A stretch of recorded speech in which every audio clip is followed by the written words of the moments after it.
Hello friends, आप सभी का बहुत बहुत स्वागत अभिनंदन करता हूं मेरा यूट्यूब चैनल केवट सर का नवोदय गणित क्लास में।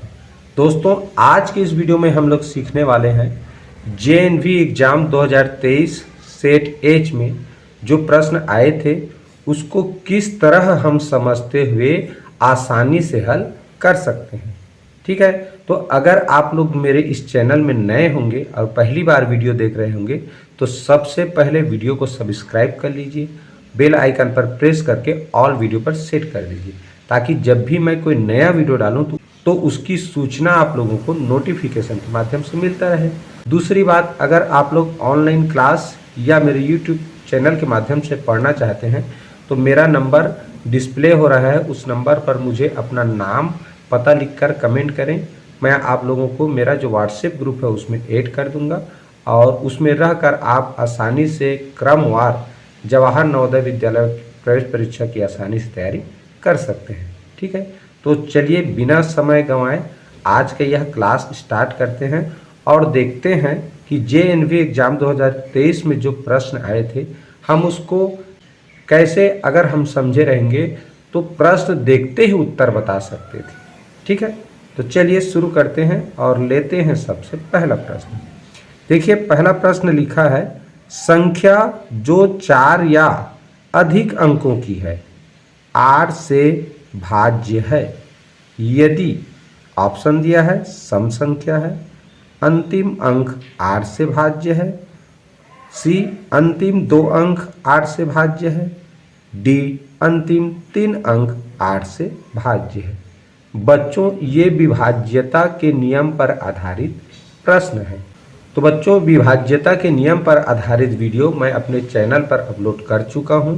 अगर आप लोग वो नहीं देखे होंगे तो विभाज्यता का नियम बाय केवट सर लिखकर सर्च करना, आपको वह वीडियो देखने को मिल जाएगा। ठीक है, तो चलिए इस प्रश्न का उत्तर कैसे देना था ये बता रहा हूँ।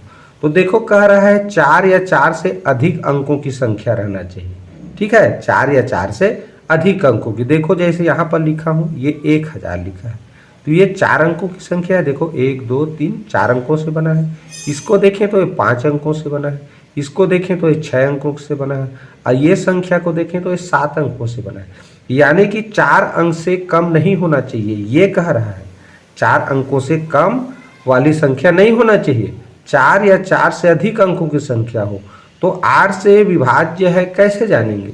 तो देखो बच्चों, 8 से विभाज्यता का नियम होता है, पहला नियम कहता है कि अंतिम 3 अंक अगर 3 ठो जीरो है किसी भी संख्या के इकाई दहाई सैकड़ा में, यानी कि 3 अंक जीरो है, इकाई दहाई और सैकड़ा के स्थान का अंक जीरो है, तब वह संख्या 8 से पूरी तरह विभाजित हो जाता है। पहला नियम।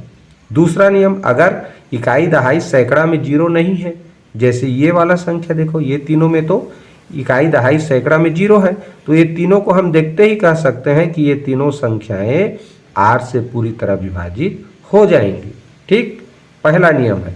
दूसरा नियम कहता है बच्चों कि अगर किसी भी संख्या के इकाई दहाई सैकड़ा में जो संख्या लिखा है वो उससे जो बनने वाली संख्या है, अगर हम देखो ये बड़ा संख्या लिखा है, ये बड़ा संख्या लिखा है, क्या लिखा है? 37,91,816 लिखा है, तो ये 7 अंकों की संख्या है। तो हमको पूरा को भाग देकर नहीं देखना है, केवल इकाई दहाई सैकड़ा में जो अंक लिखा है उससे कौन सा संख्या बना, तो 3 ही अंक को लेना है, इकाई दहाई सैकड़ा वाली को। तो क्या अंक बना देखो, तो 816। अब बस इसी 816 को भाग देकर देखना है 8 से, अगर ये भाग चला गया तो पूरा संख्या 8 से विभाजित हो जाता है। ये 8 की विभाज्यता का नियम है। तो देखो 8 से भाग करेंगे तो 8 1 कम 8, ये 8 शून्य 0, फिर 8 दूनी 16, यानी कि 816 को 8 से विभाजित करेंगे तो पूरी तरह विभाजित हो जाता है। इसका मतलब है ये जो संख्या है जो कि 7 अंक है ये भी 8 से पूरी तरह विभाजित हो जाएगा। तो इस नियम के आधार पर देखें तो ये जो डी है, अंतिम 3 अंक 8 से भाज्य है, यानी कि अंतिम 3 अंक अगर 8 से भाज्य है, विभाजित है, भाग चला जाता है, तब वह संख्या पूरी तरह 8 से विभाजित हो जाएगा। ठीक, तो कुल 2 नियम है 8 से विभाज्यता का। पहला, अगर इकाई दहाई सैकड़ा की जगह में 0 लिखा है, यानी अंतिम 3 अंक 0 है तो 8 से विभाजित हो जाता है। अगर 3 जीरो नहीं है तो अंतिम 3 अंकों से जो संख्या बन रहा है वो संख्या विभाजित हो गया 8 से, तो पूरा का पूरा संख्या 8 से विभाजित हो जाता है। ये 8 की विभाज्यता का नियम है। इस आधार पे ये ऑप्शन डी अंतिम 3 अंक 8 से भाज्य है, यही इस प्रश्न का सही उत्तर है। क्लियर? अच्छे से समझ में आ गया होगा। ठीक है, चलिए बढ़ते हैं अगले प्रश्न पे। 5 सेंटीमीटर को किलोमीटर में लिखते हैं। देखो, सेंटीमीटर किलोमीटर से छोटा इकाई है। जब भी सेंटीमीटर को किलोमीटर में बदलेंगे तो उत्तर हमेशा दशमलव में प्राप्त होता है। ये भी दिमाग में आता है। छोटे इकाई को बड़े बनाने पर दशमलव में मिलता है, बड़े इकाई को छोटे इकाई बनाने से बड़ा संख्या मिलता है। ठीक है, तो यानी यहाँ 5 सेंटीमीटर को किलोमीटर बनाना है तो 2 तरीका है इसका। तो सबसे पहले क्या जानना चाहिए, इसके लिए हमको इकाई यानी कि मीटर का न्यूनतम इकाई और बड़ा सा बड़ा इकाई का एक निश्चित क्रम आना चाहिए। एक निश्चित क्रम को जानना जरूरी है।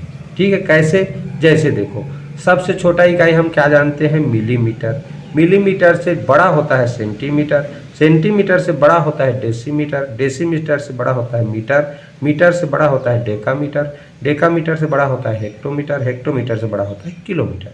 बस ये निश्चित क्रम को जानेंगे तो आप किसी भी इकाई को, किसी भी बड़े को छोटे में, छोटे को बड़े में आसानी से बदल सकते हैं। ठीक, तो हमको यहाँ 5 सेंटीमीटर को किलोमीटर में लिखना है तो क्या करेंगे, देखो सेंटीमीटर, तो क्या करेंगे, देखो 5 सेंटीमीटर लिखा है ना, तो सेंटीमीटर के नीचे लिख दो 5, यानी 5 को सेंटीमीटर के नीचे है मान लो। अब इधर किलोमीटर की तरफ जाना है तो किलोमीटर की तरफ जाते समय सेंटीमीटर के नीचे तो लिख दिए 5, तो सेंटीमीटर से बड़ा क्या होता है, डेसी, तो डेसी की जगह में 0, फिर डेसी से बड़ा मीटर, तो मीटर की जगह में 0, मीटर से बड़ा डेका, तो डेकामीटर की जगह में 0, डेकामीटर से बड़ा हेक्टोमीटर, उसके नीचे 0, उसके बाद हेक्टोमीटर से बड़ा किलोमीटर। अब किलोमीटर के नीचे लिखना है दशमलव।